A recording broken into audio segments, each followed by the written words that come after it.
Tin certificate create করলেই কি প্রতি বছরে আপনাকে ট্যাক্স দিতে হবে?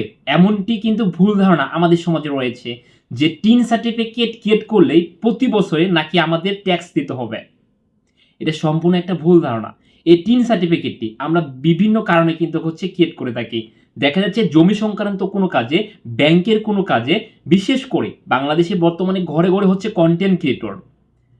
ফেসবুক পেজ, ফেসবুক আইডি, এমনকি ইউটিউব চ্যানেলগুলো মনিটাইজেশন করার জন্য এই টিন সার্টিফিকেটটি কিন্তু আমাদের প্রয়োজন হচ্ছে, যার জন্য আমরা এই টিন সার্টিফিকেট ক্রিয়েট করে যাচ্ছি। এখন প্রত্যেককে কি এই টিন সার্টিফিকেট ক্রিয়েট করার ক্ষেত্রে আপনার প্রতি বছরে কি ট্যাক্স দিতে হবে, এমনটি কিন্তু আমাদের সমাজে ভুল একটি ধারণা রয়েছে। আপনাকে আমাকে টিন সার্টিফিকেট জন্য কোনো প্রকার প্রতি বছরে ট্যাক্স দিতে হবে না। কাদের দিতে হবে এ বিষয় নিয়ে থাকছে আজকে আমাদের আলোচনা। আমাদের এই ভিডিওটি স্কিপ না করে অবশ্যই কন্টিনিউ করার চেষ্টা করবেন। টিন সার্টিফিকেটের সম্পর্কে আজকে পুরোপুরি তথ্য আমরা আপনাদের জানিয়ে দেওয়ার চেষ্টা করব। আপনি যদি একজন বাংলাদেশী নাগরিক হয়ে থাকেন, আপনি যদি পুরুষ হয়ে থাকেন, সেক্ষেত্রে আপনাকে 3.5 লক্ষ টাকার উপরে করযোগ্য ইনকাম থাকতে হবে। 3.5 লক্ষ টাকার উপরে আপনাকে করযোগ্য ইনকাম থাকতে হবে, তাহলে প্রতি বছরে আপনাকে ট্যাক্স দিতে হবে কিন্তু। আর যদি আপনার 3.5 লক্ষ টাকার নিচে করযোগ্য কোনো ইনকাম না থাকে, সেক্ষেত্রে আপনাকে কখনোই কোনো প্রকার কোনো বছরে আপনাকে ট্যাক্স দিতে হবে না। আর আপনি যদি একজন মহিলা হয়ে থাকেন, সেক্ষেত্রে আপনাকে করযোগ্য ইনকাম কমপক্ষে 4 লক্ষ টাকার উপরে থাকতে হবে। করযোগ্য ইনকাম যদি আপনার 4 লক্ষ টাকার উপরে থাকে, আপনি একজন মহিলা হয়ে থাকেন, সেক্ষেত্রে আপনাকে প্রতি বছরে ইনকাম ট্যাক্স দিতে হবে কিন্তু। আপনাকে ট্যাক্স দিতে হবে।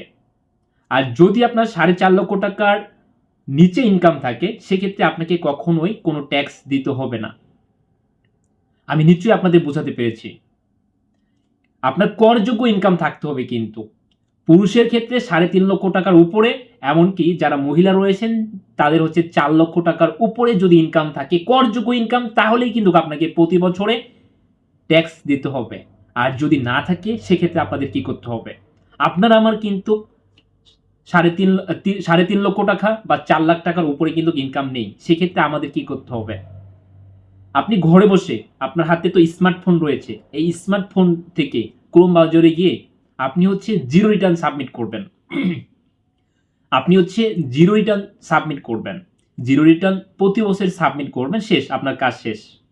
আর যদি জিরো রিটার্ন সাবমিট না করতে পারেন, দেখা যাচ্ছে আপনি যখন টিন সার্টিফিকেটটা ক্রিয়েট করেছেন, ওই টিন সার্টিফিকেটে আপনি দেখবেন আপনার ওই সার্কেলের মাঝে যে আপনার ডিস্ট্রিক্ট রয়েছে, উপজেলা রয়েছে, সেখানে সেই অফিসে গিয়ে আপনি জিরো রিটার্ন পেপার সাবমিট করে তাদের কাছে আপনি দিতে পারবেন। আপনার সেই অফিসে গিয়ে আপনি জিরো রিটার্ন তাদের পেপারগুলো কমপ্লিট করে তাদের কাছে জমা দিলে হয়ে যাবে কিন্তু। এই ছিল আজকে টিন সার্টিফিকেট নিয়ে পুরোপুরি আপনার আলোচনা। যদি আমাদের এই ভিডিওটি কিছুটা হলেও আপনাদের জন্য হেল্পফুল হয়ে থাকে, অবশ্যই শেয়ার করে দিয়ে টাইমলাইনে রেখে দিবেন, আর আপনাদের বন্ধু বান্ধব সবাইকে দেখার সুযোগ করে দেবেন। আর যদি আমাদের এই ভিডিওটি ফেসবুক পেজ থেকে দেখছেন, যদি নতুন হয়ে থাকেন অবশ্যই ফলো করে দিবেন, আর যদি আমাদের ইউটিউব চ্যানেল থেকে দেখছেন অবশ্যই সাবস্ক্রাইব করে দিবেন পরবর্তী ভিডিওগুলো পাওয়ার জন্য। সবাই ভালো থাকবেন, সুস্থ থাকবেন। পরবর্তী কোনো এক ভিডিওতে দেখা হচ্ছে। আল্লাহ হাফেজ।